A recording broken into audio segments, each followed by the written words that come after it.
जगन्नाथ मंदिर के हैरान करने वाले रहस्य आज तक कोई भी नहीं सुलझा पाया। जगन्नाथ मंदिर का नाम तो आपने सुना ही होगा, क्योंकि इसे हिंदुओं के 4 धामों में से एक माना जाता है। ओडिशा के तटवर्ती शहर पुरी में स्थित यह विश्व प्रसिद्ध मंदिर भगवान विष्णु के अवतार श्री कृष्ण को समर्पित है। यहाँ हर साल लाखों श्रद्धालु पूरी दुनिया से भगवान के दर्शन के लिए आते हैं। 800 साल से भी ज्यादा पुराने इस पवित्र मंदिर से जुड़ी ऐसी कई रहस्यमय और चमत्कारी बातें हैं जो आश्चर्यचकित कर देती हैं। आइए जानते हैं उनके बारे में। जगन्नाथ मंदिर का सबसे बड़ा रहस्य ये है कि इसके शिखर पर स्थित झंडा हमेशा हवा की विपरीत दिशा में लहराता है। वैसे आमतौर पर दिन के समय हवा समुद्र से धरती की तरफ चलती है और शाम को धरती से समुद्र की तरफ, लेकिन आपको जानकर हैरानी होगी कि यहाँ यह प्रक्रिया उल्टी है। अब ऐसा क्यों है, ये रहस्य आज तक कोई नहीं जान पाया है।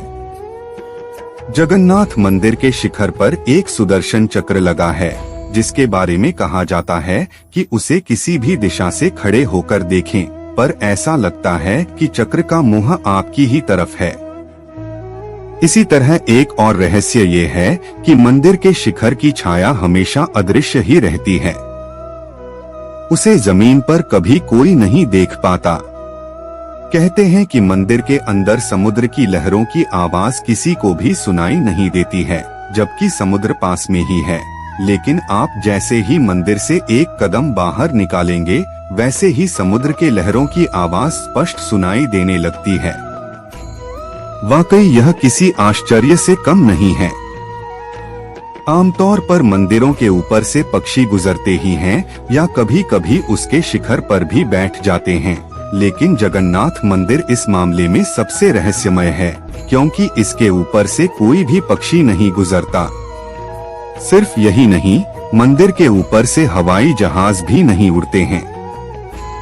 इस मंदिर की रसोई भी सबको हैरान कर देती है। दरअसल यहाँ भक्तों के लिए प्रसाद पकाने के लिए 7 बर्तन एक दूसरे के ऊपर रखे जाते हैं, लेकिन हैरानी की बात यह है कि सबसे ऊपर रखे बर्तन में ही प्रसाद सबसे पहले पकता है। फिर नीचे की तरफ एक के बाद एक बर्तन में रखा प्रसाद पकता जाता है। इसके अलावा यह भी कहा जाता है कि यहाँ हर दिन बनने वाला प्रसाद भक्तों के बीच कभी कम नहीं पड़ता। चाहे 10 से 20 हजार लोग आएं या लाखों लोग, सबको प्रसाद मिलता ही है। लेकिन जैसे ही मंदिर का द्वार बंद होता है, वैसे ही प्रसाद भी खत्म हो जाता है।